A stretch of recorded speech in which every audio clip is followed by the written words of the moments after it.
Hello दोस्तों, कैसे हो? आपका स्वागत है त्रिपाण स्टडी सेंटर में। आज जो हम करने जा रहे हैं क्लास 12 NIOS बोर्ड का बायोलॉजिकल चैप्टर। दोस्तों ये चैप्टर 4 है जो कि बहुत ही महत्वपूर्ण है। Cell structure and function. दोस्तों ये कोशिकाओं के बारे में है, जिसके बारे में हम यहाँ चर्चा करेंगे कि सेल स्ट्रक्चर और इसका जो है प्रकार किस तरह से कार्य करता है, कैसे इसका फंक्शन है हमारे शरीर में। तो हम हर तरह की चीज़ें पढ़ेंगे। इसमें हम मिटोसिस विभाजन के बारे में भी जानेंगे। तो इसे सारे कुछ करेंगे, लेकिन जो है इस सब करने से पहले एक बात जो हमेशा मैं कहता हूँ, जिसको आपको सोचना भी चाहिए और विचार भी करना चाहिए और अमल तो करना ही चाहिए, वो ये है कि जब भी वीडियो देखिए पूरा देखिए, क्योंकि अधूरा जानकारी सदैव खतरनाक होता है। साथ में एक इम्पोर्टेंट बात ये भी रहता है, अगर आप पहली बार वीडियो देख रहे हो तो लाइक शेयर सब्सक्राइब करना मत भूलना। देखिए दोस्तों, लाइक कीजिएगा तो बनाने वाले का जो है प्रोत्साहन बढ़ता है और आपके लिए अच्छा से अच्छा करने की कोशिश करता है। ठीक है, सब्सक्राइब करना आपके हित में है। इसका कारण ये है कि अगर आप सब्सक्राइब करके रखोगे तभी जो है मेरा वीडियो का नोटिफिकेशन मिलेगा। और आपको पता है कि मैं हर क्लास का जो है सब्जेक्ट डालता ही रहता हूँ समय समय पे। तो अगर सब्सक्राइब करके नहीं रखिएगा तो शायद उस वीडियो से आप अनभिज्ञ रह जाइएगा, यानी वो आपको प्राप्त नहीं होगा और आप उसका नॉलेज नहीं ले पाइएगा।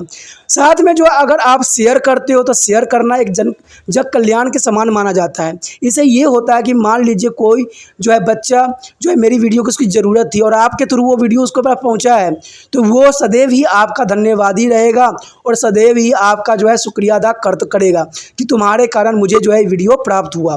तो दोस्तों आपको पता ही होगा कि त्रिपाण स्टडी सेंटर सिर्फ एक क्लास के लिए ही अग्रसर नहीं है, ये कई क्लासों के लिए अग्रसर है। जैसे 8th 9th 10th 11th 12th CBSE के सारे चैप्टरों को कवर करेगा समय के साथ। प्लस जो है NIOS बोर्ड का 10th+2 को भी कवर करता है, सभी सब्जेक्टों का। प्लस जो है BA पंजाब यूनिवर्सिटी का जो है फर्स्ट सेमेस्टर से लेकर 6th सेमेस्टर तक 8 सब्जेक्टों को कवर करता है। प्लस जो है MA के जो है बच्चे ऑन डिमांड जो मुझे करते हैं कमेंट, उनके लिए भी त्रिपाण स्टडी सेंटर जो है अग्रसर है। देखिए दोस्तों, त्रिपाण स्टडी सेंटर इतना बड़ा है, विस्तृत है, तो आपको अभी जो है लाइक शेयर सब्सक्राइब कीजिए और अपने दोस्तों के साथ बांटिए। ठीक है, तो भूलिए मत, ये करना आपका फर्ज है और मेरा कार्य करना है आपको टॉपिक लेके चलना है। देखिए आज देखते हैं हमारा आज टॉपिक क्या है। Our next topic is the macro bodies. The macro bodies are teeny but important. The macro bodies are teeny but very important for our study. Here, these are the small sac-like structure bounded by their single membranes. These are of the different kind of which we will be take up three, which are lysosome, peroxisomes, and glucosome. Here is a lysosome. The lysosome means the lyso is a breakdown. A soma means body. The lysosomes are present in almost all animal cells and some non-green plant cells. They are performing to intracellular digestions. Intracellular digestions. So in this figure, the structure of lysosome in a electron microscopy structure. Here the present of discharge of debris and the discharge of vacuoles. The phagocytes they are taking in the solid material in the cell membranes, and a fusion of phagocytics and visible with the lysosome. A lysosome containing to heterocytic digestive enzyme and Golgi apertures, defective organs mitochondrions. They present of them. Lysosome are called to the suicidal bag. The main feature of lysosome are flowing. Their membranes sac are bodied of the from a Golgi body may be 100 in the single cells, contain a several enzyme about 40 in number. Materials to be acted upon to the enzyme enter to the lysosome. The lysosome are also called to the suicidal bag because as enzyme containing in them can be digest the cells. Often material when to damage are dead. Friend, why they called to the suicidal bag of lysosome? Because there is a cells of damage are dead, there is the deadly or digested. So it is called to the suicidal bag. Important for the exam view, so please learn this question.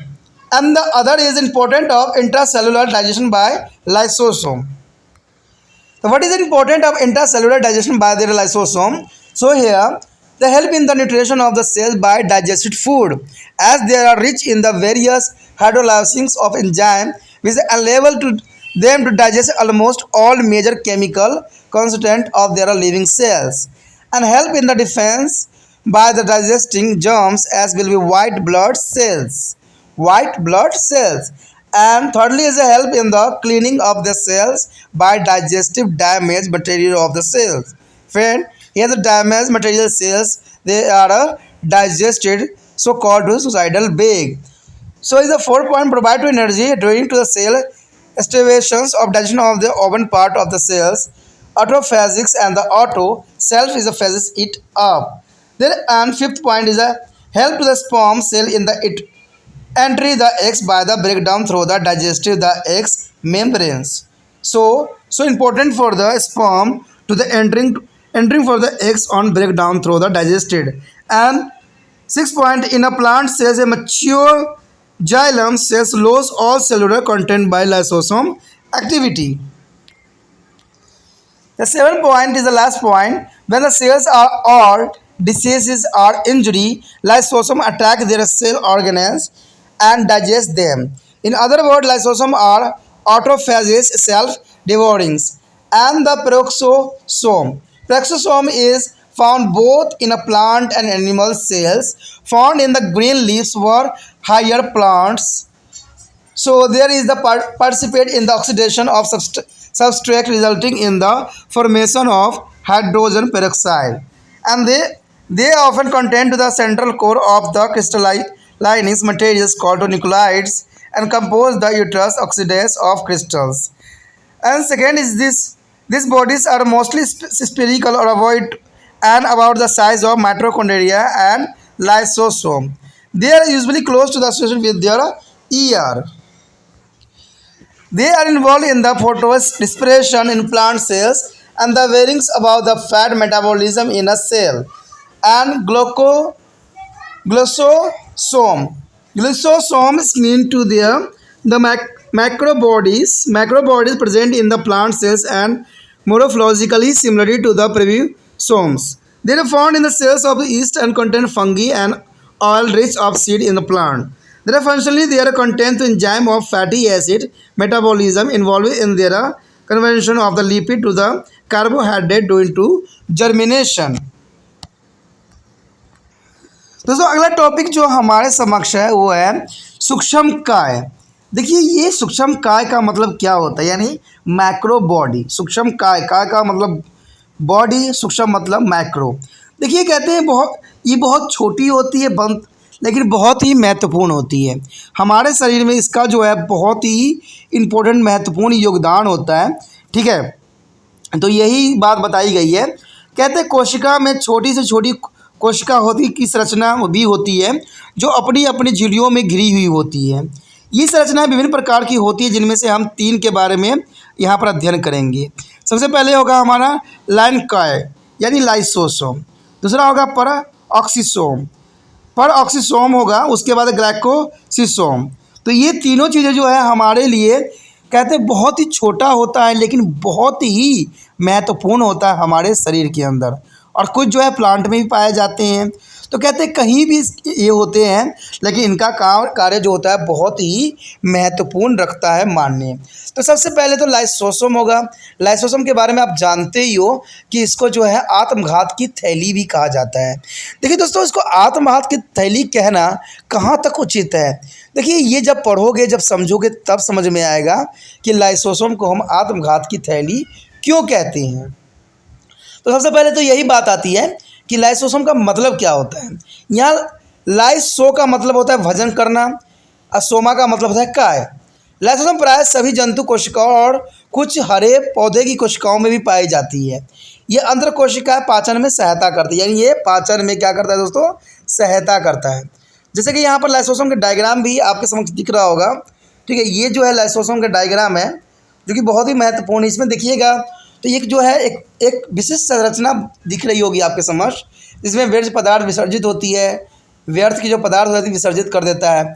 जो विसर्जन राजधानियाँ होती है भक्षकाणु क्रिया और कोशिका झिल्ली के ठोस पदार्थों को लेकर यहाँ से जाती है। भक्षकाणु अश्व को ललनकार का साथ योजना बनाती है और उसका जल अवघटने पाचक एंजाइम युक्त लाइसोसोम बनाती है।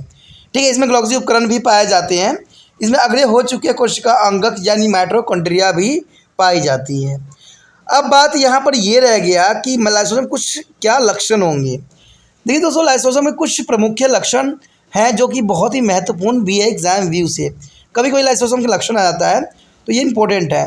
सबसे पहले तो यही आता है कि झिल्ली में कोशिका जो ग्लॉक्सी काय से जो है मुक्लित होकर अलग हो जाता है। देखिए दोस्तों, इसमें क्या बात बताई गई है कि झिल्ली में कोश से जो ग्लॉक्सी काय से जो है मुक्लित होकर अलग हो जाती है। उसके पश्चात जो है एक कोशिका में सैकड़ों की संख्या में हो सकती है। देखिए, ये कोशिका जो होती है एक भी हो सकती है और सैकड़ों भी हो सकती है। इनके भीतर अनेक एंजाइम लगभग 40 मौजूद होते हैं। देखिए, इसमें एंजाइमों की संख्या कितनी है, 40 है। तो इसीलिए जो लाइसोसोम को एक विशिष्ट बनाता है। तो याद रखना, लाइसोसोम में सबसे अधिक जो होती है 40 एंजाइम प्रेजेंट होती है। कहते हैं वह पदार्थ जिन पर एंजाइम की अभिक्रिया होती है लाइसोसोम के भीतर पहुंच जाती है। देखिए, जहाँ पर एंजाइम की रिएक्शन होती है वो जो होता है उसको बॉडी तक पहुँचा देता है। कहते हैं लाइसोसोम को हम जो है स्वयं घाती थैली यानी सोलर बैग भी कहते हैं, क्योंकि इनमें जो विद्यमान एंजाइम होते हैं कोशिका को अपने क्षतिग्रस्त या मृत पदार्थों को पचा डालते हैं। आपने देखा होगा लोगों को एक्सीडेंट होता है तो आपको पता है अंदर भी, बॉडी के अंदर भी कुछ घायल होते होंगे, चोट लगते होंगे, तो उसके अंदर जो जितनी टूट फूट हो जाती है उसका क्या होता है, क्या वहाँ पर डॉक्टर साफ़ कर देते हैं? ऐसा कुछ नहीं होता दोस्तों। लाइसोसोम का कार्य होता है, वो उसको भक्षण कर जाती है, पचा डालती है। अगर ऐसा ना करे तो वो अंदर ही सड़ने लग जाएगा और हमें बीमार कर देगा। मैंने कहा ना, जो परमात्मा ने जो बनाया है धरती में मनुष्य जाति को, ये बहुत ही सोच समझ के बनाया है और सबका जो है कि अपना में एक महत्वपूर्ण कार्य भी दिया है। कहते हैं जैसे कि कोई स्टूडेंट होता है, स्टूडेंट का कार्य ये होता है कि कोई अगर वीडियो आपको अच्छा लगता है, अगर आपको समझाने का ढंग सही लगता है तो उसको लाइक भी करना होता है, शेयर भी करना होता है, बच्चों से सब्सक्राइब भी करवाना होता है। कहते हैं कि जब तक कोई कुछ आगे बढ़ेगा नहीं तब तक आपके लिए भी कुछ आगे मिलेगा नहीं, क्योंकि अगर मैं बढ़ूँगा तो आप भी बढ़ोगे, तो आपके लिए बहुत सी चीज़ें इसमें प्राप्त होगी। आपके लिए यहाँ पेपर मिलेगा, आपको यहाँ पर पीएमटी की तैयारी मिलेगी। तो कहते हैं अगर मैं विस्तृत होता हूँ तभी मैं करूँगा ना, तभी मुझे प्रोत्साहित मिलेगा, क्योंकि मैं तो एक हूँ, मैं अनेक होना चाहता हूँ और ये कार्य आप करोगे। और आप कब करोगे? जब मैं आपके लिए अच्छा से अच्छा करूँगा। तो दोस्तों, मैंने कहा ना, त्रिपाण स्टडी सेंटर का पढ़ाने का अंदाज़ अलग है, समझाने का अंदाज़ भी अलग है। एक बार जो समझेगा हमेशा याद उसके दिमाग में रहेगा, क्योंकि जब आप ये वीडियो देखोगे तो मुझे इतना विश्वास है, गारंटी दे सकता हूँ कि आप जब एक बार समझ लोगे ना पूरे वीडियो को, तो 100% है आपके माइंड में वही बात जो है चलती रहेगी। ठीक है, 2-4 बार अगर आप देख लेते हो कंटिन्यू तो 100% जो है आप उसके मास्टर बन जाओगे। हर एक टॉपिक जो होगा आपके जो है जहाँ पे याद रहेगा। तो इसलिए कहता हूँ कि दोस्तों कि मैं चाहता हूँ कि हर बच्चों को जो है ये टिप्स पे याद हो जाए, अच्छे से याद हो जाए, क्योंकि त्रिपाण स्टडी सेंटर कभी ट्रिक को मान्यता नहीं देती है, अंडरस्टैंडिंग को मान्यता देती है। ठीक है, ट्रिक तो जो होती है कहीं कहीं होती लगती है, लेकिन जो समझने वाली चीज़ होती है वो सदैव ही अग्रसर होती है और हमेशा आगे रहती है। ठीक है, तो ये बहुत ही इंपॉर्टेंट बात बताया गया है आपके लिए। ठीक है, आगे चलते हैं, हमारा टॉपिक पे आ जाते हैं, क्या कहता है आगे। अगला जो है हमारा लाइसोसोम द्वारा अंतर कोशिका पाचन का महत्व। देखिए, अंतर कोशिका पाचन जो कर जाता है ये आखिर इसका कैसे होता है, तो इसका क्या महत्व होता है। भोजन को पचाकर कोशिकाओं के पोषण में सहायता करना, क्योंकि इनमें विभिन्न जल अपघटनीय एंजाइम मौजूद मात्रा में विद्यमान रहते हैं, जिनकी सहायता से ये जीवित कोशिकाओं के लगभग सभी मुख्य रासायनिक अवयवों को पचा सकता है। कोई भी रासायनिक अवयव होता है ना, जो ये लाइसोसोम आसानी से इसको जो है पचा देता है, रोगाणुओं को समाप्त कर देता है, जैसे कि श्वेत जो है रुधिर कोशिकाओं में होता है। रोगों से सुरक्षा प्रदान करने में भी सहायता करता है ये काफ़ी। तो देखिए लाइसोसोम का कितना महत्वपूर्ण योगदान है। आपको जो है रोगों से सुरक्षा प्रदान करना भी इसका कार्य होता है। कोशिका के क्षतिग्रस्त पदार्थों को नष्ट कर कोशिका को स्वच्छ रखने में सहायता करता है। देखिए, कहीं भी टोट फोड़ हो, क्षतिग्रस्त होता है तो उसको नष्ट करे, कोशिकाओं को जो है निकालने का काम भी इसी का ही है। तो इतना महत्वपूर्ण लाइसोसोम हो सकता है आपके लिए, आपने कभी सोचा था इस बात को? ठीक है, इसके पश्चात पोषण के अभाव में स्वयं कोशिका के भागों का ही भक्षण कोशिका को ऊर्जा प्रदान करता है। और मान लीजिए आपने पोषण प्राप्त नहीं किया, खाना नहीं खाया है, तो वो क्या करता है, जो आपका फैट होता है उसको पिघलाने लग जाता है। तो ये सारे कार्य लाइसोसोम का होता है दोस्तों, बहुत ही महत्वपूर्ण कार्य है लाइसोसोम का। अगर मान लीजिए आप फास्ट करते हैं, व्रत करते हैं, तो वहाँ आपको बहुत कमजोरी महसूस होगा, लेकिन देखते हो जब खाना का टाइम मिस हो जाता है तो ऑटोमेटिक आपकी एनर्जी रिलीज़ हो जाती है। तो ये सारे काम है जो लाइसोसोम करती है आपके लिए दोस्तों, ये लाइसोसोम, ठीक है, जो कि आपको हेल्प करता है, आपको एनर्जी प्रोवाइड्स करता है और आप फिर से जो है ताज़ा महसूस कर जाते हो। कहते हैं अंडे अंडे की झिल्ली को जो भेद कर उसके भीतर शुक्राणु को प्रवेश कराने में मदद करता है। देखिए कहते हैं लाइसोसोम कितना महत्वपूर्ण कार्य करता है। जो जीवन की उत्पत्ति होती है, पता है ना आपको, कि जब स्पर्म जाता है, एग से मिलता है, तो एग होती है, आखिर एग में जो छेद कौन करता है और कैसे एंट्री दिलाता है? तो ये छेद जो काम करने का काम कार्य जो है लाइसोसोम का होता है। लाइसोसोम क्या करता है? एग में छेद करता है और शुक्राणु को प्रवेश कराता है। ठीक है, देखिए इतना महत्वपूर्ण कार्य है, जैसे जीवन का जो है कहते हैं शुरुआत होती है, वो कार्य करता है ये। तो लाइसोसोम कितना महत्वपूर्ण हो सकता है, ये शायद आपको पता भी नहीं रहा होगा, आपको कोई भी टीचर पढ़ाए होंगे इतना सारी बात बताए नहीं होंगी। तो ये मैंने कहा ना कि बहुत इंपॉर्टेंट बात है दोस्तों। उसके पश्चात इसमें जो है कहते हैं पादप कोशिका में जो है दारू यानी जाइलम कोशिकाओं के समस्त कोशिकाएं पदार्थों के लाइसोसोम के सक्रिय कारण नष्ट हो जाते हैं, यानी सक्रियता के कारण जो है नष्ट हो जाता है लाइसोसोम की सक्रियता के कारण। उसके पश्चात सेवन बात ये बताती है कि जब कोशिका पुरानी हो जाती है तो रोगग्रस्त अथवा क्षतिग्रस्त हो जाती है, तब लाइसोसोम अन्य कोशिकांगों पर आक्रमण कर देती है और उन्हें समाप्त कर डालते हैं। और दूसरे शब्दों में लाइसोसोम जो होती है सबभक्षक होते हैं। यानी मान लीजिए आपका शरीर में कहीं चोट लग गई है, ख़राब हो गया है, त्वचा स्किन ख़राब हो गया है, तो वो क्या करता है, लाइसोसोम जो होता है उसको जो है सरा गला के हटा देता है, गंदगी को साफ़ करता है और आपको जो है सुचारू रूप से जो है स्वच्छ बना देता है। तो कहते हैं लाइसोसोम इतना महत्वपूर्ण है जिसका आप पहले परिकल्पना भी नहीं कर रखे होंगे। उसके पश्चात हमारे समक्ष है पर ऑक्सीसोम क्या होता है दोस्तों? इसमें यही बात बताई गई है कि पादप तथा जंतु कोशिका दोनों में पाया जाता है। याद रखना कि ये जंतु और पादप कोशिका दोनों में पाया जाता है। कहते हैं उच्च श्रेणी के पादपों की हरी पत्तियों में जाए जाते हैं और ये जो है कार्य द्रव्य यानी सबसेंट के ऑक्सीकरण में भाग लेते हैं, जिसके परिणाम स्वरूप हाइड्रोजन पेरोक्साइड का निर्माण होता है। कौन सा गैस का निर्माण होता है इसकी वजह से? Hydrogen peroxide.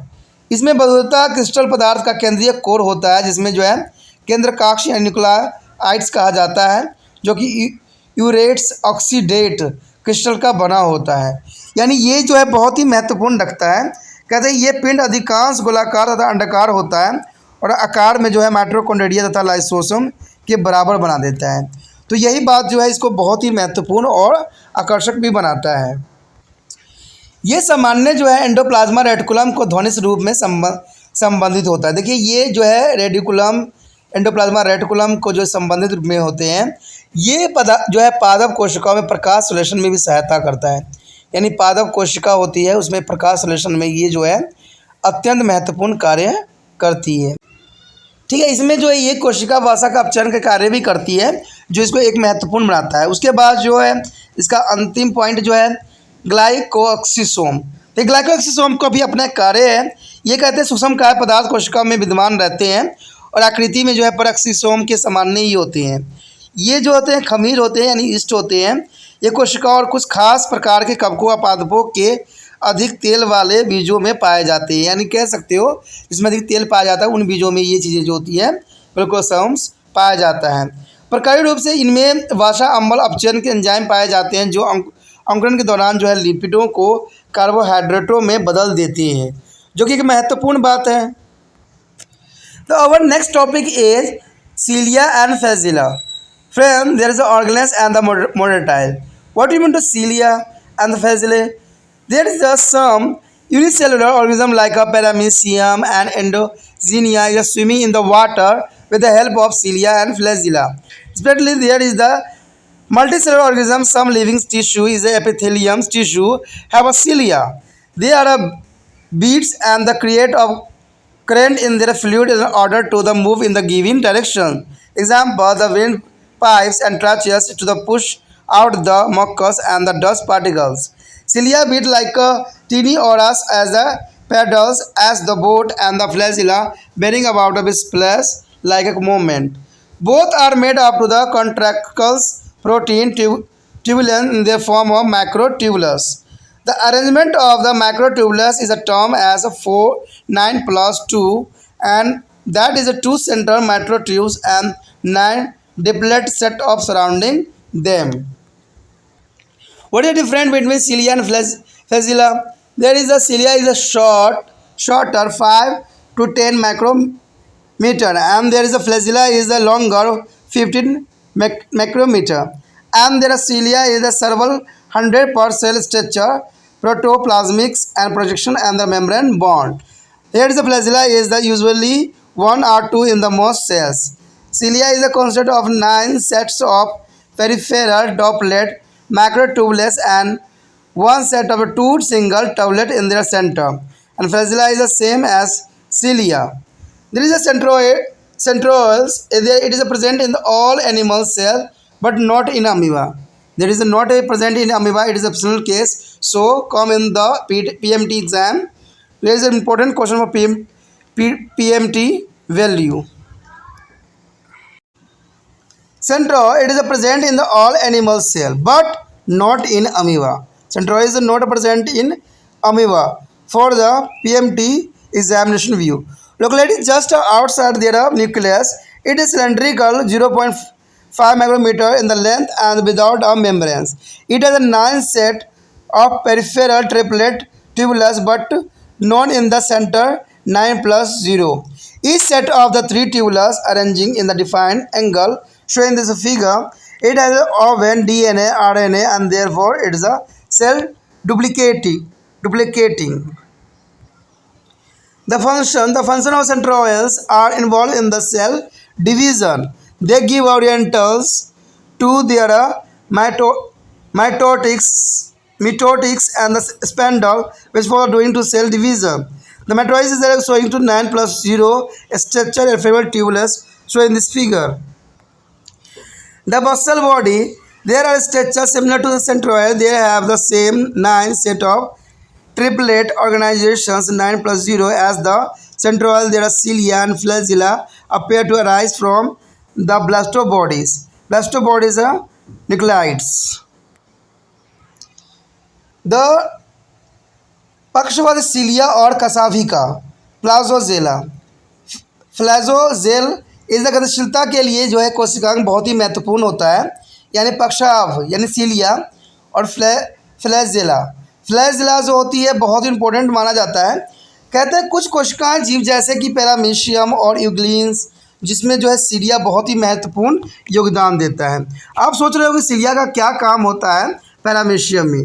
देखिए दोस्तों, सीलिया जो होती है बहुत महत्वपूर्ण इसलिए होता है कि पैरामीशियम के पास कोई पैर और नहीं होती है, तो सीलिया जो होती है उसको तैरने में बहुत ही महत्वपूर्ण योगदान देती है और इसके सहारे ही जो है ये पैरामीशियम सब तैर सकते हैं.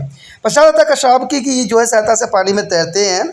बहुकोशिकीय जीवों के कुछ जीवित ऊतकों जैसे एपिथेलियम ऊतकों में भी सीलिया होते हैं. जैसे आपको पता होगा जो बहुकोशिकीय जीव जैसे हम लोग होते हैं उनके जो एपिथेलियम ऊतक होते हैं वहाँ भी सीलिया जो होता है प्रेजेंट होता है. ये पक्षवाद जो अपनी गति द्वारा तरल पदार्थों में एक धारा उत्पन्न कर देते हैं ताकि एक निश्चित दिशा में जो है गति कर सके.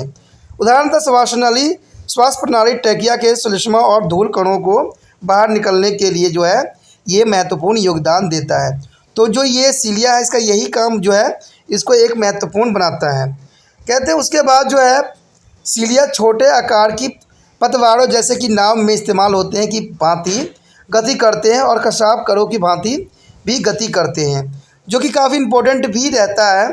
कहते दोनों ही संकुचनशील प्रोटीन जो है डब्ल्यूलिन से बने होते हैं और जो है सूक्ष्म नालिकाओं के रूप में विद्यमान भी होते हैं, यानी ये सूक्ष्म कण के रूप में जो होते हैं सदैव विद्यमान होते हैं. सूक्ष्म नालिकाओं का जो है विन्यास 9+2 कहा जाता है. याद रखना दोस्त, इसका जो है विन्यास जो होता है 9 और 2 होता है, अर्थात 2 कोशिकीय सूक्ष्म निकाय और उनके जो है चारों ओर स्थित 9 सूक्ष्म नालिका दीर्घ यानी डबलेट समुच्चय पाए जाते हैं, जो कि काफ़ी इम्पोर्टेंट बात भी रखता है. कहते हैं उसके बाद सीलिया जो है और फ्लैजेला जो है उसमें क्या डिफरेंस होती है. देखिए दोस्तों, दोनों में डिफरेंस जो होती है साधारण ही होती है, कोई खास नहीं होती है, लेकिन एग्ज़ाम व्यू से भी इम्पोर्टेंट बन जाता है क्योंकि एग्जामिनर ऐसे क्वेश्चनों को जो है बहुत ही इम्पोर्टेंट देता है. तो सीलिया में क्या है दोस्तों, कहते हैं लघुत्तर आकार के जो है 5 से 10 माइक्रो तक हो सकते हैं, लेकिन जो फ्लैजेला होता है वो जो दीर्घ यानी लंबे होते हैं, लॉन्गर होते हैं, जो 15 माइक्रो हो सकते हैं मीटर. उसके पश्चात कहते हैं जो है प्रति कोशिका से जो है सैकड़ों की संख्या में यह होती है. जीव द्रव्य बहुक्षेपण और झिल्ली से घिरे हुए होती है. यानी ये जो होते हैं बहुत संख्या मतलब लाखों करोड़ों में होते हैं। ठीक है। उसके बाद फ्लैजेला जो होती है अधिकांश कोशिका में प्रायः 1 से 2 हो सकती है, 1 से 2 हो सकती है फ्लैजेला। कहते हैं इसे प्रधान डिक या डुबलेंट सूक्ष्मकाओं को 9 तथा केंद्र में नालिकाओं का एक समुच्चय होता है जो कि बहुत इंपॉर्टेंट बनाता है। उसके फ्लैजेलिया में जो होता है समुच्चय वही जैसे सिलिया में होता है, तो ये दोनों काफ़ी इंपॉर्टेंट बात रखता है। उसके बाद तारक केंद्र यानी सेंट्रोसोल। सेंट्रोसोल क्या होती है दोस्तों? सेंट्रोसोल के बारे में आप क्या जानते हो? तो कहते हैं ये सभी प्राणी कोशिकाओं में, याद रखना, सेंट्रोसोल जो होते हैं सभी कोशिका प्राणी में होते हैं, सिर्फ अमीबा में नहीं होता। आपको पता है जो पीएमटी एग्ज़ाम होता है ना, उसमें ऐसे ही क्वेश्चन उठाते हो जो आपको कमज़ोर लगता हो और वही एग्ज़ाम में आ भी जाता है। तभी कहता हूँ ना कि आपको हर एक वर्डिंग को समझना अत्यंत महत्वपूर्ण है, और ये कार्य जो है सिर्फ त्रिपान स्टडी सेंटर ही कर रहा है कि लाइन टू लाइन आपको समझाने की कोशिश किया जा रहा है। तो ये अत्यंत महत्वपूर्ण होता है। तो ये बात जो है रहता है, ये एक्सेप्शनल केस में होता है कि अमीबा में नहीं पाया जाता है। केंद्र के ठीक बाहर की ओर स्थित होता है, और ये जो क्या होता है दोस्तों, ये बेलनाकार होता है, यानी जैसे कि आप आटा गूंथते हो, ठीक है, आटा की रोटी बनाते हो, इसी बेलनाकार शेप में होता है। इनकी संख्या जो होता है 0.5 माइक्रोमीटर होती है, इनके ऊपर झिल्ली नहीं होती है। इनमें परिधान त्रिक या डिप्लोमेंट नालिकाएँ के 9 समुच्चय होते हैं, लेकिन केंद्र में जो है कोई नालिका नहीं होता है। इसका मतलब है कि 9 और 0 जो है प्रत्येक समुच्चय में 3-3 नालिकाएँ होते हैं जो एक निश्चित कोण वह व्यवस्थित रह जाती है। इसमें जो होता है डीएनए आरएनए होता है, अंततः यह अपनी प्राकृतिक स्वयं ही बना लेती है। यानी दोस्तों इसमें डीएनए पाया जाता है, इसलिए जो है अपनी आकृति ये स्वयं ही बनाना काफ़ी पसंद करती है, जो कि इसको एक महत्वपूर्ण बनाता है। उसके पश्चात जो है फंक्शन यानी प्रकार्य, कहते तारक केंद्र यानी जो है सेंट्रियोल्स कोशिका विभाजन में सहायता करती है, और ये जो है कोशिका विभाजन के समय निर्मित होने वाले जो है सूत्री तंग को यानी स्पेंडल के दिशा को प्रदान करता है। देखिए तो कितना इंपॉर्टेंट कार्य है, यानी इसमें जो है कोशिका विभाजन तो होती है, समय निर्मित भी होने वाली श्रुति तंग को यानी स्पेंडल को भी दिशा प्रदान करता है। तो ये काफ़ी इंपॉर्टेंट इसको बनाता है। यहाँ पर जो डायग्राम में दिया गया तार केंद्र का जो है दृश्य आपके समझ देख ही रहा होगा। इसमें जो है सेंट्रोसोल जो है 9+0 संरचना दर्शाता है, जो कि इसको एक इम्पोर्टेंट भी बनाता है। उसके पश्चात हमारे समक्ष है अधारिका यानी बेसल बॉडी। ये सेंट्रोसोल से मिलती जुलती संरचना होती है। सेंट्रोसोल की संख्या इनमें जो है भी उसी प्रकार के त्रिक संगठन 9 समुच्चय होते हैं, जिनमें से प्रत्येक में 3-3 नाभिक होते हैं। कसाब या अभिक्राभिक्स जाइलम्स आधारित काय के निकलते हुए दिखाई भी दिया गया है। तो ये काफ़ी इंपॉर्टेंट रखता है। The next topic is nucleus, the hereditary organelles. Friend, nucleus is an important topic for the organism. The general structure of the nucleus. It is the largest organelle. Is the clear when to the cell is not be dividing and is staining deeply. It is mostly spherical. WBC has a labeled nuclei. It is mostly one is each cells unicellulate, as some cells have a many nuclei, multicellulate, and double-layered nucleus membranes having fine nuclear pores and enclosed nucleoplasma, and which contain the containing networks and the nuclei. What is the function of the nucleus? The function of the nucleus is to maintain the cell is the working order. They coordinate their activity of other cells organelles and take care of the repair work. They participate directly in a cell division to provide to genetically identically daughter cells. The division is called mitosis cell division. They participate in the production of the meiosis gamete and meiospore through the another types of cell divisions called mitosis cell division. The part of nucleus are given here. The first is a nuclear membrane. The nuclear membrane is a double layer membrane is interruptured by large number of nuclear pores.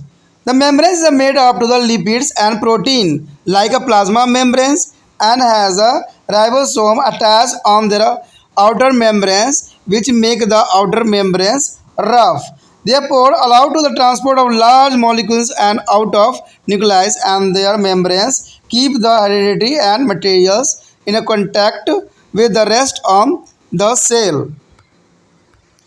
And the chromatin, within their nuclear membranes, there is a jelly-like substance. In the carolymphos are nucleoplasma, rich in a protein. In the carolymphos is a fibrillous structure from a network called chromatin fibril, which get a coincidence and to be their structured body is called chromosome. During the cell division on their staining, their chromosomes, two regions can be identified in their chromatins materials, heterochromatins dark and achromatins the light. So heterochromatins has a highly copied DNA and genetically less active. There are achromatin with their highly uncoiled DNA and genetically more active. The number of chromosomes is a fixed in an organism. During to mitosis, cell division, chromosome divided in the manner that is daughter cells receive the identically amount of heredity of matter. When there is a nucleus, is a membraneless is a sporoidal body present in all eukaryotic cells except in the sperm in some algae. Spermos is a some algae. There is a number varies from 1 to few. There stand uniformly and deeply. It has a DNA, RNA, and proteins. The storehouse of the RNA and proteins it is disappear during the earlier phase of cell cycle and reappear after the telophase in the newly formed daughter nuclei. Here, they regulate the synthesis activity of the nucleus, and the nucleus and the cytoplasm are interdependent, and this process is equal to the nucleus cytoplasma interaction. दोस्तों हमारे समक्ष जो है केंद्रक, देखिए केंद्रक क्या होती है। कहते हैं किसी भी जीव को बने रहने के लिए न्यूक्लियस बहुत ही इम्पोर्टेंट है। आपने किसी भी जीव को देखे होंगे तो उसमें जो है न्यूक्लियस यानी केंद्रक जरूर लिखा होगा। आखिर केंद्रक क्या काम करता है, केंद्रक का क्या महत्व है। कहते हैं हर चीज़ों को जानना जो है एक बायोलॉजिकल स्टूडेंट के लिए अत्यंत महत्वपूर्ण है, क्योंकि आगे चल के उनको जो है पीएमटी एग्ज़ाम भी देना पड़ता है जो कि काफ़ी महत्वपूर्ण होता है। तो उसमें ऐसे ही क्वेश्चन पूछे जाते हैं। जो बच्चे जो है लाइन टू लाइन पढ़ते हैं उन्हीं वही जो है पीएमटी क्रैश कर पाते हैं, क्योंकि कहते हैं केंद्रक जो है आनुवांशिक कोशिका अंगक होता है। इसका मतलब है कि इसमें आनुवांशिक सारी इन्फॉर्मेशन न्यूक्लियस में प्रेजेंट होगी, यानी केंद्रक में जो है सारी इन्फॉर्मेशन अवश्य होगी। कहते हैं केंद्रक की सामान्य संरचना होती है, ये संरचना अत्यंत महत्वपूर्ण जो है रोल अदा करता है। ये सबसे बड़े आकार की कोशिका अंगक होते हैं और कोशिका जब विभाजन नहीं कर रही होती है तब ये स्पष्ट रूप से दिखाई देता है, यानी कोशिका जब विभाजन नहीं होती है तब जाके ये जो है दिखता है। कहते हैं रंजक में रंगने पर गहरा रंग धारण करता है, अधिकतर जो है गोलाकार होता है। अश्वेत रुधिर कोशिकाओं का केंद्रक जो है पॉलीयूथियोलेट होता है, जो कि महत्वपूर्ण इसको बनाता है। कहते हैं प्रत्येक कोशिका में अधिकांशतः केवल एक ही केंद्रक होता है, यानी यूनिकेल्युलेट जो होती है एक केंद्रकीय होती है, लेकिन कुछ कोशिकाओं में एक से अधिक केंद्रक हो सकते हैं, जैसे कि बहुकेंद्रकीय यानी मल्टी न्यूक्लिएट। प्रत्येक यानी देखिए प्रत्येक कोशिका में अधिकतम केवल एक ही केंद्रक होता है, यानी यूनिकेल्युलेट यानी एक केंद्रीय। इन कुछ कोशिकाओं में एक से अधिक केंद्रक हो सकते हैं। कहते हैं दोहरी परत की केंद्रकीय झिल्ली जिनमें काफ़ी छोटे छोटे केंद्रकीय छिद्र होते हैं, जो है केंद्रक द्रव्य के चारों ओर से घिरे रहती है। केंद्रक द्रव्य में जो क्रोमैटिन्स जालक और एक केंद्रकीय यूक्रोसोल्स होते हैं, जो कि महत्वपूर्ण बनाता है। अब सबसे पहले तो यही बात आता है कि इसका कार्य क्या होता है किसी भी सेल्स के अंदर। देखिए दोस्तों कार्य बहुत ही महत्वपूर्ण बात रखती है किसी भी के लिए। ये कहते हैं केंद्रक को जो है क्रियाशील रूप में बनाए रखता है। देखिए जो केंद्रक होता है वो कोशिकाओं को क्रियाशील बनाए रखने में अत्यंत महत्वपूर्ण योगदान देता है।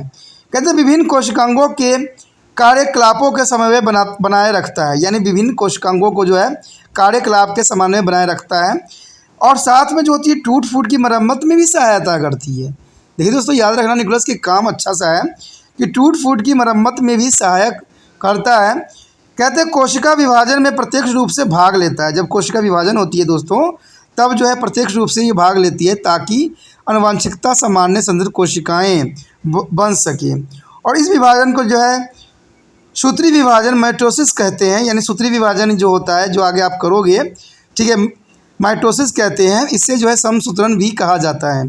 ठीक है, ये विभाजन भी बहुत महत्वपूर्ण होती है किसी भी जीव के लिए।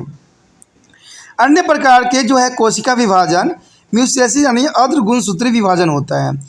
ठीक है, म्यूसियोसिस का मतलब होता है अर्धसूत्री विभाजन, जिसको म्यूसियोसिस नाम से जाना जाता है। और म्यूटेसिस जो होती है गुणसूत्री विभाजन होती है। के द्वारा जो है मेयोयुग्मक यानी मेयो गैमेट्स और जो है मेयोब्यूल्स अणु इनमें से स्पोर का उत्पादन करता है। केंद्रक विभिन्न भागों के वर्णन नीचे कुछ दिए गए हैं। देखिए अब केंद्रक के साथ क्या क्या होती है। तो केंद्रक के साथ सबसे पहले जो आता है केंद्रकीय झिल्ली पाई जाती है। अब केंद्रकीय झिल्ली का भी अपना एक महत्व होगा जिसको महत्वपूर्ण बनाता है। केंद्रकीय झिल्ली जो होती है दोहरी परत की झिल्ली होती है, इसमें बड़ी संख्या में जो है केंद्रकीय झिल्ली मौजूद होती है। यानी बहुत संख्या में जो होती है केंद्रकीय झिल्ली मौजूद होती है। प्लाज्मा झिल्ली की भांति जो है लिपिड और प्रोटीन से मिलकर बनी होती है। किससे बनी होती है दोस्तों? प्लाज्मा झिल्ली जो होती है वो लिपिड और प्रोटीन की बनी होती है। इसकी बाहरी झिल्ली के ऊपर जो है राइबोसोम लगे रहते हैं, जिनके कारण बाहरी परत जो होती है खुरदुरी सी महसूस होती है। यानी जो इसकी बाहरी परत होती है वो कोशिका झिल्ली की वो खुरदुरी सी महसूस होती है। कहते हैं छिद्र बड़े अणुओं को केंद्रक के भीतर बाहर आने और ले जाने का कार्य करता है। यानी छिद्र बड़े अणुओं को केंद्र के भीतर बाहर लाने ले जाने का कार्य करता है। और जो है झिल्लियों आनुवंशिक पदार्थ का शेष कोशिकाओं को संपर्क भी बनाए रखता है। यानी झिल्लियों को क्या करता है दोस्तों? आनुवंशिक पदार्थ का शेष कोशिकाओं से संपर्क बनाए रखने में अपना महत्वपूर्ण योगदान देता है। उसके पश्चात है क्रोमोटीन। कहते हैं क्रोमोटीन का भी अपना एक महत्वपूर्ण कार्य होता है। कहते हैं केंद्रकीय झिल्ली के अंदर एक जेली सब्ज पदार्थ केंद्रक रस यानी कैरियोसोल फिल केंद्रक द्रव्य जिसको न्यूक्लियोप्लाज्मा पाया जाता है, जिसमें प्रोटीन प्रचुर मात्रा में पाई जाती है। कैरियोफिलस के तंतुओं जैसे सूत्र जैसी संरचना जल क्रम का निर्माण करते हैं, जिन्हें क्रोमोटीन फाइब्रिल कहते हैं। ये संगठित होकर सुस्पष्ट कार्य का निर्माण भी करते हैं, जिन्हें हम गुणसूत्र यानी क्रोमोसोम कहते हैं। ऐसा कोशिका विभाजन के दौरान ही होता है। ऐसा क्यों होता है दोस्तों? जब कोशिका विभाजन होती है तब होती है। गुणसूत्रों को जो है अभी रजित करने पर दो भाग क्रोमोटीन्स पदार्थ में स्पष्ट पहचाने जा सकते हैं। गहरा रंग युक्त जो क्रोमोटीन पदार्थ जो होता है हेट्रोक्रोमोटीन व शेष भाग जो हल्का रंग गहन करता है उसे हम जो है इक्रोमोटीन्स नाम कहते हैं। हेट्रोक्रोमोटीन में अति कुंडलित डीएनए पाया जाता है। यानी अति कुंडलित जो होती है डीएनए पाया जाता है। और इक्रोमोटीन की अपेक्षा यह सामान्य रूप से आनुवंशिक रूप से कम सक्रिय होते हैं। इक्रोमोटीन का जो डीएनए बहुत ज़्यादा जो है विकुंडलित अनकॉइल्ड होता है, आनुवंशिक रूप से अधिक सक्रिय भी ये होता है। उसके पश्चात है किसी भी जीव में गुणसूत्रों की संख्या नियमित होती है। याद रखना दोस्तों कि किसी भी जीव में गुणसूत्रों की संख्या जो होती है एक नियमित होती है, यानी लिमिट में होती है। कोशिका विभाजन में गुणसूत्र इस प्रकार विभाजित होते हैं कि संतृप्त कोशिकाओं को सामान्य मात्रा में आनुवंशिक पदार्थ प्राप्त हो सके। तभी तो कहते हैं कि माता पिता के गुण जो होते हैं बच्चों में जाते हैं। यानी कहते हैं संततीय कोशिकाओं के सामान्य मात्रा में आनुवंशिक पदार्थ जो हो सके, यानी जो संतान उत्पन्न होती है उसमें कोशिका विभाजन जो हो सामान्य हो, यानी आनुवंशिकता जो हो माता का भी जाए और पिता का भी जाए। तो इस बात के लिए ये वैल्य होती है। कहते हैं केंद्रीय यानी न्यूक्लियस में जो होता है, कहते हैं जो झिल्ली रहित गोलाकार कायक जो है शुक्राणुओं तथा कुछ शैवालों के अलावा सभी जो है सुकेंद्रकीय यूकेरियोटिक कोशिकाओं में विद्यमान होता है। यानी ये जो होता है दोस्तों जितने भी शुक्राणु, आपको पता है शुक्राणु गोलाकार कायक शुक्राणुओं तथा कुछ शैवालों के अलावा सभी सुकेंद्रकीय यानी यूकेरियोटिक कोशिकाओं में विद्यमान होती है। इनकी संख्या एक से अधिक कुछ एक तक हो सकती है, यानी एक से अधिक भी हो सकती है। ये सामान्य रूप से अभिरंजित होते हैं और अभिरंजन गहरा होता है। ठीक है, इसमें डीएनए आरएनए तथा एवं प्रोटीन पाए जाते हैं जो कि बहुत ही महत्वपूर्ण है। यह आरएनए तथा प्रोटीन के लिए भंडार घर का कार्य भी करते हैं। यानी ये भंडार का कार्य भी करता है, यानी आरएनए और प्रोटीन का जो है भंडारण कार्य करती है।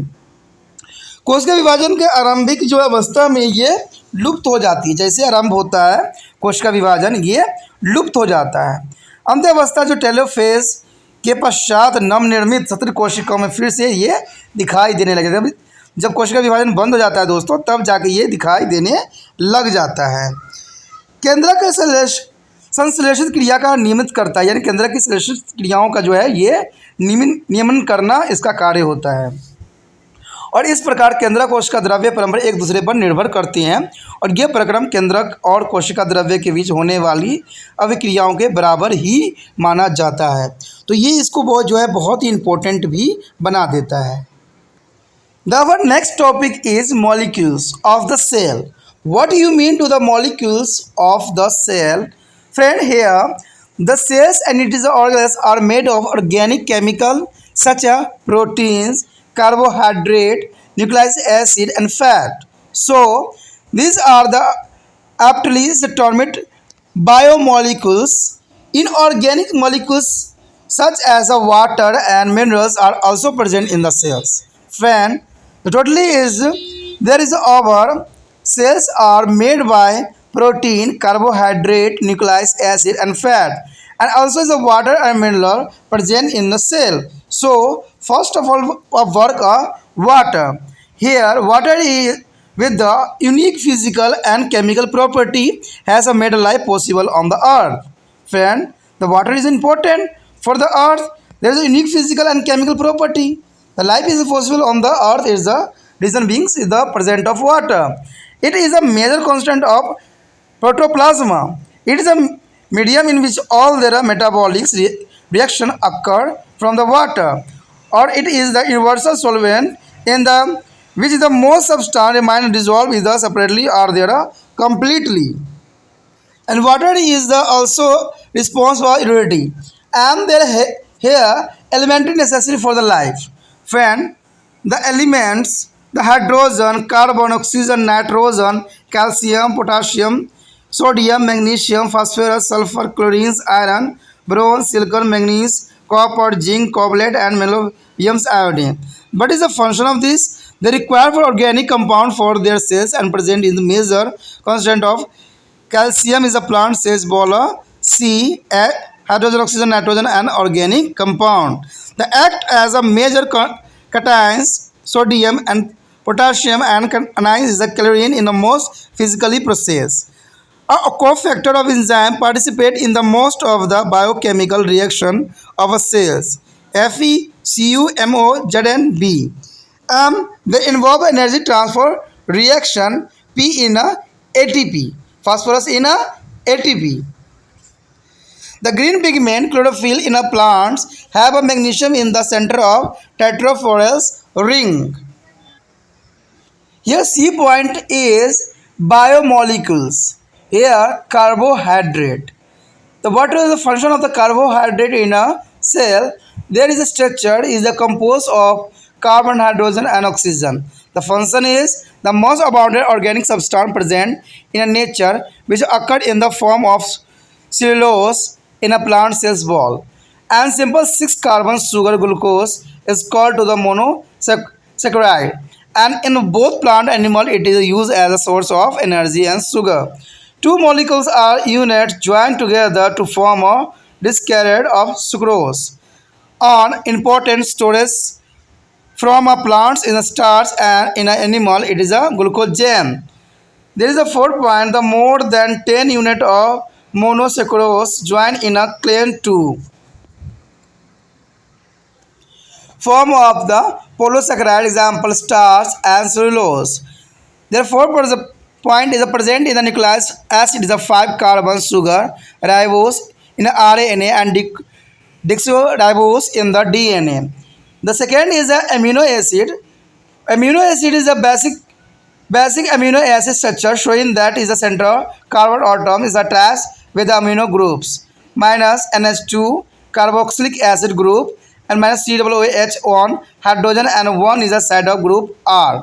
There is a function plant have the ability to the utilize of inorganic nitrogen and synthesize amino acid. And second is there are 20 different side of groups which is give a 20 different amino acid. In an animal, principal source of amino acid is provided by their plant animals that it is consumed in its diet. Process and rich of protein. And third is a protein. Protein is a composed of carbon, hydrogen, oxygen, and nitrogen. There is a function especially is the protein from a integral part of the membranes. The second point is amino acid joined together by peptides bonded to form a protein molecules. There is a functionally is the form of enzyme there play a vital role in the metabolic reaction. And 20 different amino acids make a numerous simple and complex protein. There is a synthesis of DNA regulated by a protein enzyme. And based on the complexity of their structure, the protein can have a primary, secondary, tertiary, and quaternary structure. There is a protein are so important that nucleic acid directly regulate the protein synthesis. And fifth point is when two protein exit with their other molecules, they are known as the conjugated protein. So, example glucoproteins, lipoprotein, and chromoprotein. And fourth is a nucleic acid. Here they are two types, deoxyribose nucleic acid DNA and ribose nucleic acid means RNA. The full form of DNA is a deoxyribose nucleic acid and RNA is a ribose nucleic acid.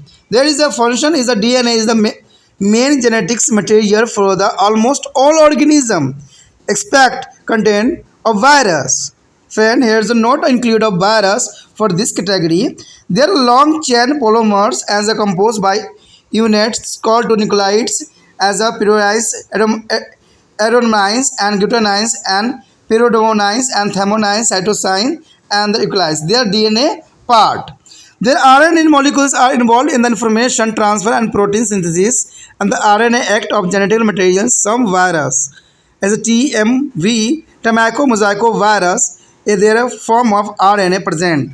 The each nucleus has a pentose sugar nitrogen base on phosphate group. The DNA has one oxygen less, it is a sugar molecules. The fifth point is lipids. The composed of carbon, hydrogen, oxygen amount of oxygen is very less. So function due to their low oxygen content and the higher number of carbon hydrogen bonding, they store high amount of energy and they release more energy during their oxidations.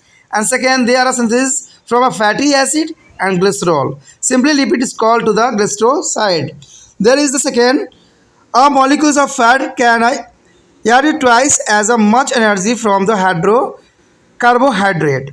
And the fat can be saturated and unsaturated. Here's a phospholipid are important component of cell membranes. The fat are solid at the room temperatures. This that remain liquid at room temperature are called oil. And vitamins. The vitamins are the organic compounds required in the diet of animals for the healthy growth. And vitamin form a functions. The vitamins form a plant and stimulate nutrient in animal diet and animals cannot be synthesized such a compounds. Vitamins are classified according to their solubility into the two groups: water soluble vitamins B and aerobic acid and the fat soluble vitamin A, D, E, K. There is a defined casual berry diseases in the animal like a deficiency of vitamin B causing a beriberi and that a vitamin C is causal to scurvy. Here is the third point. Plant have ability of synthesis vitamin from carbon dioxide, ammonia and H2SO, hydrogen sulfide. There is a vitamin A present in the carotenoids as a pigment of the carrots. Vitamin D can be produced by the man with the help of the sunlight. Vitamin K is produced by the bacteria in the human intestine. There is a seventh topic is a hormone.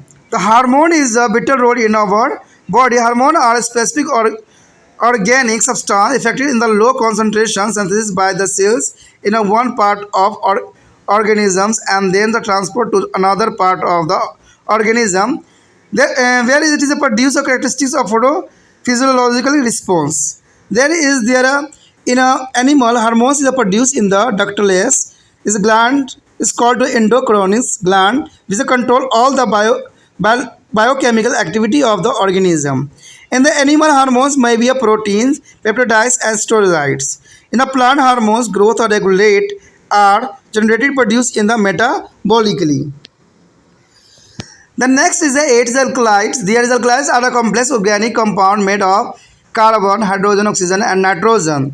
Their function, their activity principle of drugs from the medicinally is a plant. This generally alkaloid is a quinine from to the cyanochona and the epitherium from their morphine from to Aproveus species. Alkaloid is a plant produced from amino acid, and the ninth the steroids. The steroids there are fats soluble liquid compounds and this is from to the cholesterol, and they are produced by their reproductive organ like ovaries, testes, and placenta, and also by the adrenal gland, and they include testosterone, estrone, and cortisol. The most of steroids act of the life-saving drugs and other act of hormones which is effective is a performing specific function in the special organ of animal body. दोस्तों जैसे कि आपको पता है कि कोशिकाओं के अणु आखिर अणु कौन कौन से होते हैं जो काफ़ी इम्पोर्टेंट योगदान देते हैं। देखिए ये टॉपिक जो है अत्यंत महत्वपूर्ण है कि कोशिका के अणु कौन कौन से होते हैं। कहते हैं कोशिका और इसके अंगक कार्बनिक रसायन जैसे कि प्रोटीन, कार्बोहाइड्रेट, न्यूक्लियस, अम्ल तथा वसाओं से निर्मित होते हैं, इसलिए इनको जैव अणु कहना ठीक ही होगा। कार्बनिक अणु जैसे जल एवं खनिज भी कोशिका में विद्यमान रहते हैं। तो ये कोशिकाओं में जो विद्यमान रहते हैं प्रोटीन, कार्बोहाइड्रेट, न्यूक्लियस, अम्ल, वसा और जो जल है, ठीक है, और जो खनिज है वो बहुत ही महत्वपूर्ण योगदान देते हैं।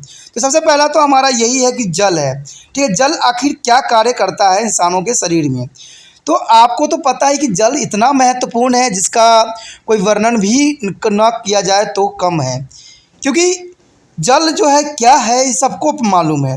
जल के विशिष्ट भौतिक एवं रासायनिक गुण के कारण पृथ्वी पर जीवन संभव हुआ है। अगर शायद जल न होता तो शायद जो पृथ्वी पर जीवन संभव हुआ है वो भी न हो पाता। यह जीव द्रव्य यानी प्रोटोप्लाज्मा का एक प्रमुख अवयव है, यानी ये जो है जीव द्रव्य के जो प्लाज्मा है इसका मुख्य अवयव इसी को माना गया है, जल को ही माना गया है, ठीक है। कहते हैं यह एक माध्यम है जिसमें कई उपचाय अभिक्रिया संपन्न होती है, यानी आपको पता है कि हमारे बॉडी में भी जो है 75% जो है वाटर के तरल पदार्थ ही मौजूद होते हैं। यह सर्वाधिक विलेय है जिसमें अधिकतम पदार्थ पुण्य अथवा संत घुल जाते हैं, यानी जो भी पदार्थ हो जल में जो है आसानी से घुल जाते हैं।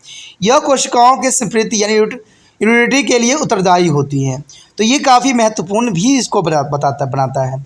अब हमारे समक्ष जो है खनिजों के लिए आवश्यक तत्व कौन कौन से हैं।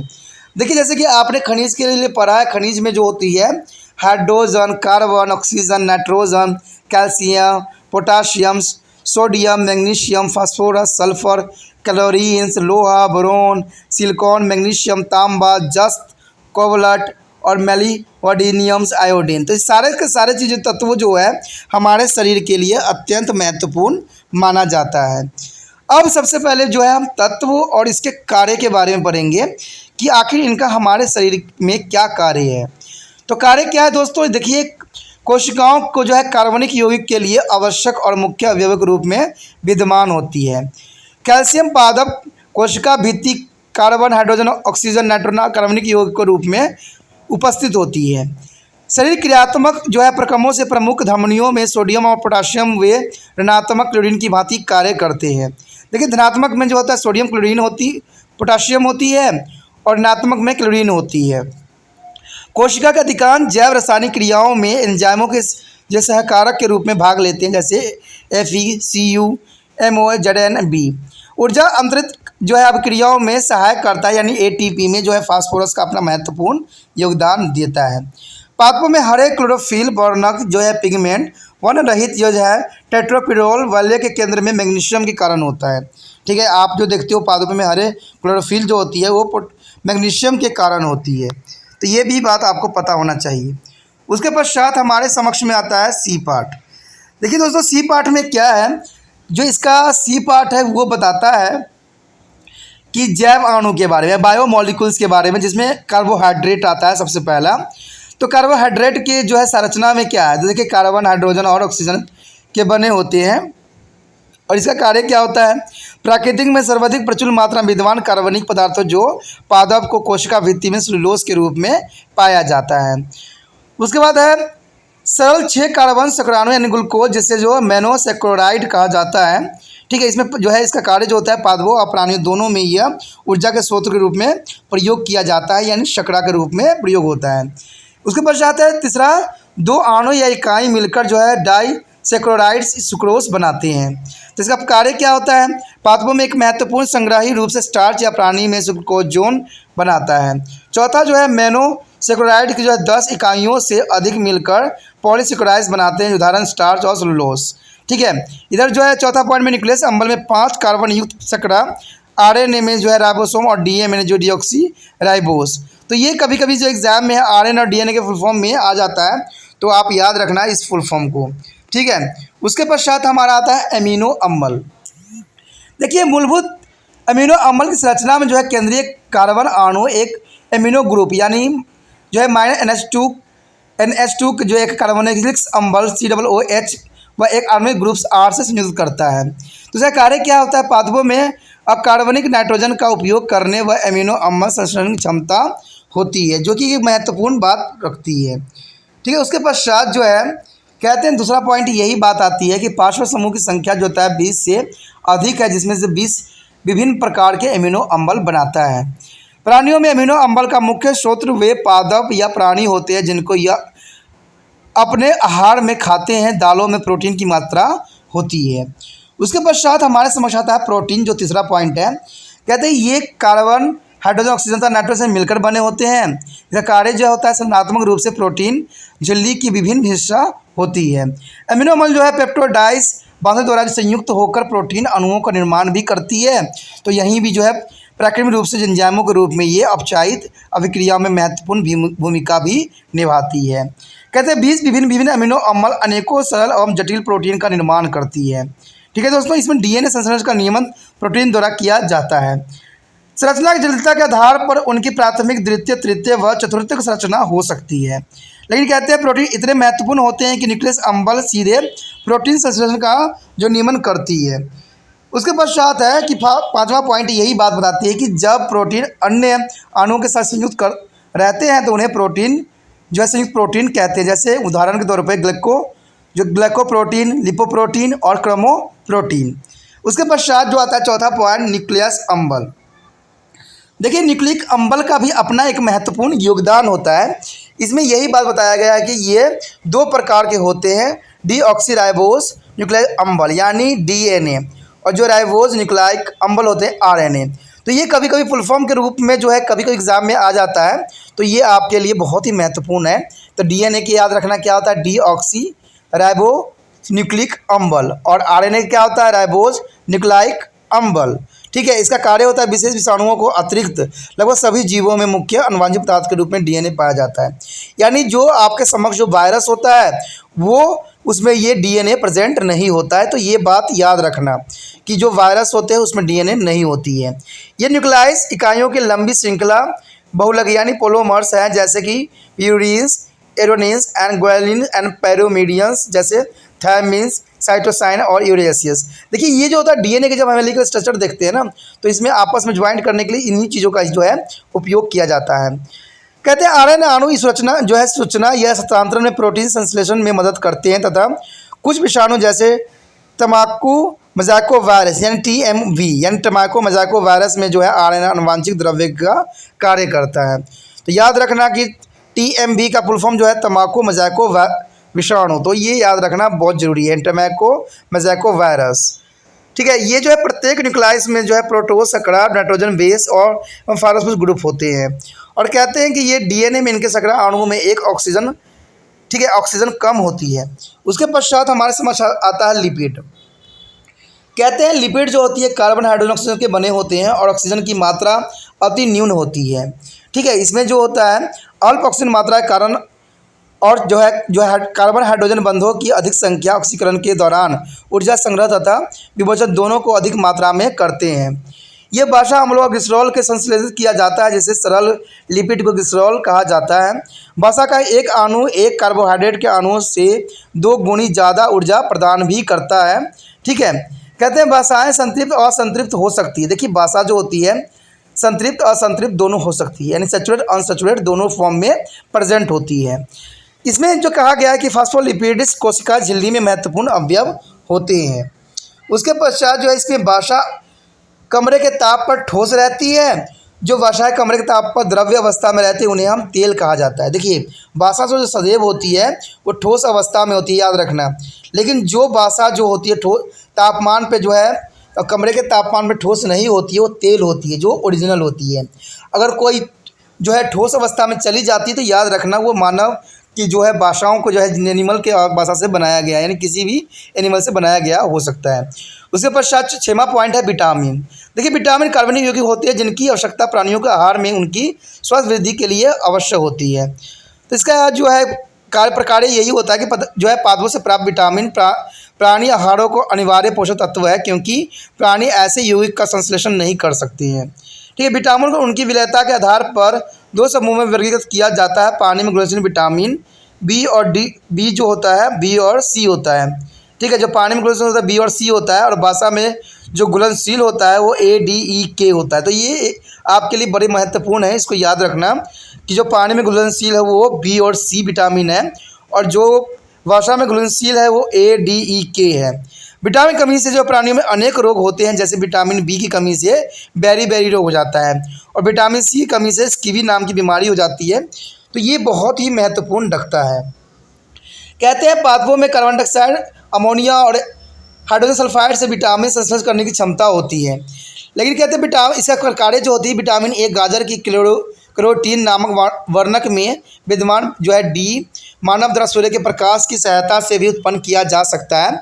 विटामिन के जो है बैक्टीरिया द्वारा मानव आंत में निर्मित होती है। ठीक है, उसके पश्चात हार्मोन है। हार्मोन तो आपको पता ही है कि इंसानों के लिए बहुत ही या किसी भी जीव के लिए बहुत ही महत्वपूर्ण अदा करता है हार्मोन। हार्मोन विभिन्न कार्बनिक पदार्थ होते हैं जो कि कम जो है सांद्रता में प्रभावित होते हैं। कोशिकाओं द्वारा इनके संश्लेषण जीवन के एक भाग में होते हैं और तदुपरांत के जो है जीव के दूसरे भाग में भेजे जाते हैं। यहाँ से कई विशेष जो शरीर क्रियात्मक अनुक्रिया करती है। प्राणियों में जिनका वहीन ग्रंथि जिसे अंतस्वायत्त ग्रंथि भी कहते हैं हार्मोन उत्पन्न होते हैं, और वे प्राणियों की सभी जैव रासायनिक क्रियाओं को नियंत्रित भी करती है। प्राणी में हार्मोन प्रोटीन, पोटास और स्टेरॉइड्स हो सकते हैं। कहते हैं पादप में जो है हार्मोन वृद्धि न्यायक सामान्यतः उपचारीय तौर पर सक्रिय कोशिकाओं में उत्पन्न होते हैं एवं संपूर्ण पादप की वनस्पतिक एवं नृत्य वृद्धियों को नियंत्रण भी करती है। पादपों में प्रोटीन हार्मोन्स नहीं होते हैं। उसके बाद एल्कोलाइड्स होते हैं। एल्कोलाइड जो है कार्बन, हाइड्रोजन, ऑक्सीजन पर नाइट्रोजन से निर्मित जटिल कार्बनिक यौगिक होते हैं। कहते हैं इनका कार्य जो होती है औषधि पादपों में प्राप्त औषधियों के सक्रिय घटक एक्टिव प्रिंसिपल सामान्यतः एल्कोलाइड्स होते हैं। उदाहरण कुकेन, सिनकोना पादप से एफ्रोडाइस, एफ्राडा तथा माफ्रिन पेवर्स जाति पॉपस के पौधे से पाया जाता है। उसके बाद स्टेरॉइड्स जो होते हैं ये जो है कोलेस्ट्रॉल को जो संस्कृत भाषा में घुलनशील लिपिड यौगिक बनाता है, और कहते हैं कि ये जनन अंगों जैसे कि अंडाशय, भ्रूणों, अपरा द्वारा उत्पन्न किए जाते हैं और अधिवृक्क यानी एडिनल ग्रंथि द्वारा भी निर्मित होती है। तो ये इतना इंपॉर्टेंट कार्य करता है, और इसका कार्य जो होती है अधिकांश स्टील जीवन रक्षक औषधि तक के कार्य करते हैं, और अन्य हार्मोन तरह जो प्राणियों के शरीर को विशिष्ट अंगों पर विशिष्ट कार्य के प्रभाव को डालने से सक्षम होते हैं। ठीक है, इसमें कहा गया है कि इसमें जो है टेस्टोस्टेरोन, ठीक है, एस्ट्रोजन, क्रिस्टल्स आदि शामिल होते हैं। टेस्टोस्टेरोन जो होता है पुरुषों में होता है, एस्ट्रोजन जो होता है स्त्रियों में पाए जाते हैं, जो हार्मोन होती है जिनका अपना एक महत्वपूर्ण कार्य होता है। तो दोस्तों इसी के साथ जो है हमारा ये टॉपिक खत्म हो जाता है। आगे जो होगा हम डिवीज़न के बारे में पढ़ेंगे, कैसे मिटोसिस मेसोसिस डिवीज़न होता है, जो कि बहुत ही महत्वपूर्ण है आपके समझ के लिए, कैसे ये जो होता है डिवीज़न करके आगे बनता है। लेकिन इस टॉपिक को देखने से पहले आपको जो है सभी टॉपिक देखना अत्यंत महत्वपूर्ण है। तो आप इसी तरह त्रिपाण हिस्ट्री सेंटर के साथ बने रहिए, क्योंकि त्रिपाण हिस्ट्री सेंटर विस्तृत है और ये जो है कई क्लासों के लिए हेल्पफुल रहता है, तो पता ही है आपको भी। तो बायोलॉजिकल जो चैप्टर है +2 का, उनके PMT के जो है एग्ज़ाम, उनमें भी बहुत कार्यशील रहेगा, क्योंकि यहाँ पर जो है त्रिपाण स्टडी सेंटर हर एक छोटे से छोटे पॉइंट को उठाता है और एक छोटे पॉइंट को समझाने की कोशिश करता है। ठीक है, तो ये आपके लिए महत्वपूर्ण होता है। तो आपका भी दोस्तों एक कार्य है कि इसको जहाँ तक हो बच्चों को शेयरिंग कीजिए, क्योंकि आपको पता है कि त्रिपाण स्टडी सेंटर एक इत्र के समान है और आप लोग जो है एक हवा के समान हो। कहते हैं इत्र तभी आगे फैलता है जब हवा जो है वहाँ पर मौजूद हो। अगर आप हवा की तरह इसको नहीं फैलाइएगा तो मैं जो रहूँगा एक ही जगह सिमट जाऊँगा और आगे नहीं बढ़ेगा, तो मैं भी शायद जो होगा वीडियो भी बनाना बंद कर दूं और आपको हेल्प करना भी बंद कर दूं। तो इसीलिए जो है आप जो वायु की तरह जो है इसको हर एक बच्चे के मोबाइल तक पहुंचाइए, जो बायोलॉजिकल पढ़ते हैं, जो एनआईएस बोर्ड में पढ़ते हैं, चाहे जो बीए भी पढ़ते हो, चाहे 8th हो चाहे 9th जो भी क्लास हो, उन तक पहुँचाइए इसको जैसे हो सके। तो तभी जो है तिरपान स्टडी सेंटर एक खुशबू की तरह जो है पूरे इंडिया में फैलेगा और ये जो है विस्तृत बनेगा। क्योंकि मैं अभी एक हूँ, मैं अनेक बनना चाहता हूँ, तो मुझे बनाइए और इसको आगे बढ़ाइए। आप एक वायु की तरह हो और आपको पता है कि वायु जो होता है एक जीवन रक्षक माना जाता है, क्योंकि वायु नहीं रहेगा तो जीवन भी संभव नहीं होगा। तो इसी तरह तिरपान स्टडी का भी रहना संभव नहीं है। तो आप जितना हो सके शेयर कीजिए, जितना हो सके दूसरे बच्चों को फैलाइए, ये आपका कर्तव्य है। ठीक है दोस्तों, हम अगले पार्ट में मिलेंगे, वो भी बहुत ही इंपॉर्टेंट पार्ट जो है सेल डिवीज़न के साथ। तो अपना ध्यान रखना और तिरपान स्टडी सेंटर को जो है लाइक शेयर सब्सक्राइब सदैव ही करते रहना। इसी के साथ जो है दोस्तों हमारा टॉपिक आज खत्म हो रहा है। ठीक है, अगर आपको अच्छा लगा तो लाइक शेयर सब्सक्राइब जरूर कीजिए। अगर पहली बार अगर आप वीडियो देख रहे हो, पहली बार मेरे चैनल पे आए हो, तो सब्सक्राइब करना आपका फर्ज बन जाता है। सब्सक्राइब करने से ये होगा कि जो भी मैं आप क्लास के रिगार्डिंग कोई भी वीडियो डालूंगा उसका नोटिफिकेशन जो है समय समय पर आपको प्राप्त होता रहेगा। अगर सब्सक्राइब नहीं कीजिएगा, अगर आप दोबारा से तिरपान स्टडी सेंटर पर आने की कोशिश कीजिएगा तो वहां पर आप तिरपान लिखिएगा तो जो है वो तिरपस कर देगा। ठीक है, जो आप गूगल पर सर्च करोगे तो तिरपस कर देगा, जिससे वजह से आप जो है मेरे वीडियो का जो है फायदा नहीं उठा पाओगे। तो सोचिए मत, विचार मत कीजिए, सब्सक्राइब कीजिए। आप सोचते होइएगा कि मेरे जो एग्जाम खत्म हो जाने के मेरा क्या जरूरत है तिरपान स्टडी सेंटर से। ठीक है, तो इसलिए सब्सक्राइब नहीं करने का सोचिएगा। लेकिन दोस्तों ऐसा नहीं है, तिरपान स्टडी सेंटर जो है बहुत हेल्पफुल है। क्योंकि ये जो है आपके 8th class 9th 10th 11th 12th जो आर्ट्स के सब्जेक्ट को कवर करता ही है, प्लस जो है ये एनआईएस बोर्ड के जो है 10th प्लस 2 को भी कवर करता है। साथ में बीए जो है फर्स्ट ईयर से लेकर 6 सेमेस्टर तक बच्चों के लिए ये अग्रसर रहेगा 8 सब्जेक्ट में। तो सोचिए नहीं, विचार नहीं कीजिए, काफी जो है तिरपान स्टडी सेंटर का फायदा ही फायदा है। ठीक है, अगर आप मुझे प्रोत्साहित करोगे तो आपके लिए मैं तरह तरह के वीडियो बनाऊंगा जो आपको फायदा पहुंचाएगा। एग्जाम के तौर पर मैं आपको जो है पेपर भी आपको सोल्यूशन करके दिखाऊंगा जो आपके लिए फायदेमंद रहेगा। अगर नहीं सब्सक्राइब कीजिएगा, मेरा मनोबल घटेगा, तो हो सकता है कि आपको फिर दोबारा मैं ना वीडियो बनाऊं और आपको फायदा ना पहुंचाऊं। तो अभी भी नहीं सोचिए, मेरा जितना आप फैलाइएगा, जितने दूसरे बच्चों के साथ शेयर कीजिएगा, उतना जो है मैं आपके लिए कार्य करने में अग्रसर रहूंगा। ठीक है दोस्तों, इसे सोचिए मत, विचार मत कीजिए, अभी सब्सक्राइब कीजिए और अपने व्हाट्सएप स्टेटस पे लगाइए और दूसरे बच्चों के साथ भी शेयर कीजिए। ठीक है दोस्तों, अपना ध्यान रखना। बाय।